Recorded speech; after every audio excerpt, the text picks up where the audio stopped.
বুবলাই আজ নিজের হাতে শেষ করে দিল বর্ষাকে। হ্যাঁ বন্ধুরা, নতুন পর্বতে দেখতে পাওয়া যায় ঘরেতে নতুন কাকু এবং কমলিনীর ব্যাপারে খুব খারাপ খারাপ কথা বলতে শুরু করে বর্ষা বুবলাইকে।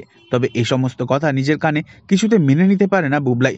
বুবলাই রেগে গিয়ে চর মেরে বর্ষার দাঁত খুলে নিতে যায়, কিন্তু হঠাৎই চিৎকারের আওয়াজ পেয়ে ঘরের ভিতর ঢুকে পড়ে নতুন কাকু, কমলিনী আর কুর্চি।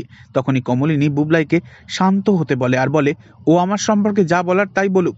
তোমার মার সম্পর্কে কেউ কিছু বললে তোমার মা তো এক্ষুনি সেটা হয়ে যাচ্ছে না বুবলাই? তোমার মায়ের সম্পর্কে তুমিও কিন্তু এতদিন কম বাজে কথা বলনি।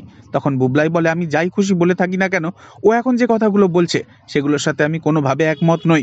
ও নতুন কাকুকে সমানে অ্যাকিউজ করে চলেছে। তখন নতুন কাকু বলে, ইটস অল রাইট বুবলাই, ও আমাকে যা কিছু বলছে আমি তো তাই এক্ষুনি হয়ে যাচ্ছি না, আমি তো নিজে জানি আমি কি। আর বর্ষা, আমার না খুব খারাপ লাগছে তোমাকে নিয়ে। তুমি আমার ব্যাপারে অনেক খারাপ কথা বলেছো, তোমার শাশুড়ি মায়ের ব্যাপারেও বলে চলেছো। একবার অন্তত ভেবে বলো, এসব না আমি বুঝতে পারছি না তোমার মাথায় কোথা থেকে এগুলো আসছে। তখন বর্ষা রেগে গিয়ে নতুন কাকুকে বলে, আপনি কাজটা করতে পারেন আর আমি করতে পারি না, তাই না? আপনার কাজটা করতে কোনো সমস্যা নেই আর আমি বললেই সমস্যা? আপনি তো করেছেন কাজটা, আপনিই তো হলেন আসল কালপিট। আর আজ সবাই আমাকে অবিশ্বাস করে চলেছে, আমার স্বামী পর্যন্ত আমাকে আজ বিশ্বাস করছে না। সবাই ভাবছে আপনি সাধু পুরুষ, ধোয়া তুলসী পাতা। কিন্তু আমি তো জানি আপনার মতন খারাপ মানুষ দুটো হয় না। আমাকে তো তাই চিৎকার করতেই হবে। আমার সারা শরীরে যে আগুন জ্বলছে, আমার যে অসম্মান হয়েছে সেই নিয়ে তো আমাকে কথা বলতেই হবে।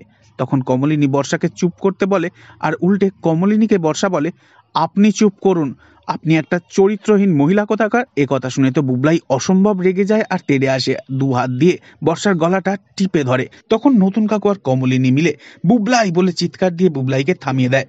তো বন্ধুরা, এতদিন বাদে বাঘ গর্জন করতে শুরু করেছে। বর্ষা যদি আপনাদের বাড়ির কেউ হতো, তাহলে বর্ষাকে গলা টিপে কিংবা খাবারে বিষ দিতে আপনাদের কতক্ষণ সময় লাগতো? অবশ্যই কমেন্টে জানাবেন, কারণ তার জন্য রয়েছে পুরস্কার।